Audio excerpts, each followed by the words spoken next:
আমরা Nobel laureate doctor ইউনুসকে প্রদান করি। একটি ইন্টারিম গভর্নমেন্ট আমরা সকলে মিলে করেছিলাম এবং ডক্টর ইউনুস এমন একজন ব্যক্তি যে কোনো একটি রাষ্ট্রপ্রধান হিসাবে কোয়ালিটি, নৈতিকতা, সততার দিক থেকে উনি অনন্য এবং সেটা নিয়ে এই এক বছর এটা প্রমাণ করেছেন। অনেকের ব্যাপারে, ক্ষমতার কাছাকাছি লোকদের ব্যাপারে আমরা নানা অভিযোগ পেলেও ডক্টর মোহাম্মদ ইউনুস আমাদের চিফ অ্যাডভাইজার, তার ব্যাপারে নৈতিক এমন কোনো অভিযোগ আমরা এখনো পাইনি। এবং আমি মনে করি যে উনি সিনসিয়ারলি 3টি কাজ করবেন বলে ঘোষণা দিয়েছেন, যেটা পুরানো কথা আপনারা জানেন।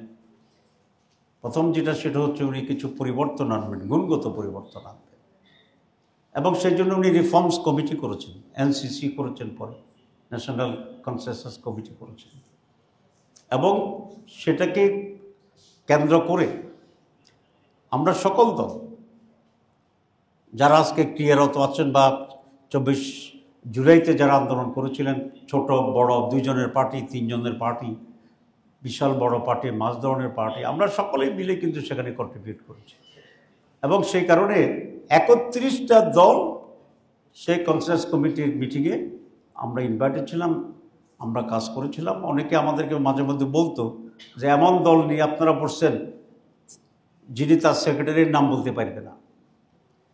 আমরা বলেছি এটা ঠিক হতে পারে আপনার বক্তব্য, কিন্তু উনি যদি একজনই হন একটি দলের, তো তিনি তো কিছু কন্ট্রিবিউট করেছেন। সুতরাং জুলাই মুভমেন্টের একজনও, এক দলে একজন হইলেও যারাই কন্ট্রিবিউট করেছে, একটা স্লোগান দিয়েছে, কাউকে একটু পানি দিয়েছে, আমরা সকলকে রিকগনাইজ করে দেশের একটা সার্বিক পরিবর্তন আনার জন্য আমরা কিন্তু একটা সংস্কার কমিশনের অধীনে কয়েক মাস ধরে আমরা কাজ করছি এবং আপনারা প্রায় সকলেই সকালবেলা যেতেন, আবার রাত পর্যন্ত সেখানে থাকতেন, আমাদের ব্রিফিং নিতেন, টেলিভিশনে ব্রডকাস্ট করা হয়েছে এবং একটা নীতিগত কনসেনসাস পর্যায়ে আসার জন্যই তো মাসের পর মাস লাগছে। ব্যাপারটা যদি এমন হতো যে পার্টি যেটা বলে সেটাই ঠিক এবং সেটার উপরে একটা গণভোট হবে, তো তাহলে তো আমরা বলতাম সব পার্টিকে যে আপনারা কী কী চান লিখে দেন, সব পার্টির লিখার উপরে একটা গণভোট হবে। তো সব পার্টির লেখার উপরে যদি একটা গণভোট হইতো, এক পার্টি একটা লিখতো, তো আসলে কোনটা সিদ্ধান্ত হইতো, গণভোটের রায় কী হইতো? It's impossible. সেই জন্য যে সকল দল মিলে আলাপ আলোচনা করে, কম্প্রোমাইজ করে, স্যাক্রিফাইস করে, এক একটা অন্য গ্রহণ করে, যেটা আমরা একটা কনসেনসাসে ঐকমত্যে এসে পৌঁছেছিলাম, সিদ্ধান্ত হয়েছে, that was the final and that was the decision of the consensus committee. আমি আরেকদিন আপনাকে দেখাইছিলাম যে কনসেনসাস কমিটির ভিতরে দেখা যায় 29টা দল একমত হয়েছে, 2টা দল দ্বিমত পোষণ করেছেন, 26টা একমত হয়েছে, 5টা দ্বিমত করেছে। It's natural. সিদ্ধান্ত হওয়ার প্রক্রিয়া তো এটাই যে মেজরিটি যেটা, আমরা কিন্তু এখন মেজরিটিতে এবার নেই, আমরা মোর দেন 2/3 যারা একমত হয়েছে তারটাকেই সিদ্ধান্ত হিসেবে দিয়েছি।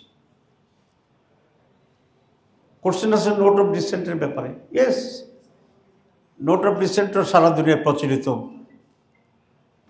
দ্বিমত পোষণের একটি গণতান্ত্রিক প্রক্রিয়া। এটা ব্যক্তি দিতে পারেন, দলও দিতে পারেন। সেই হিসাবে যাদের যে দ্বিমত ছিল তার সেখানে নোট অফ ডিসেন্ট দিয়েছে।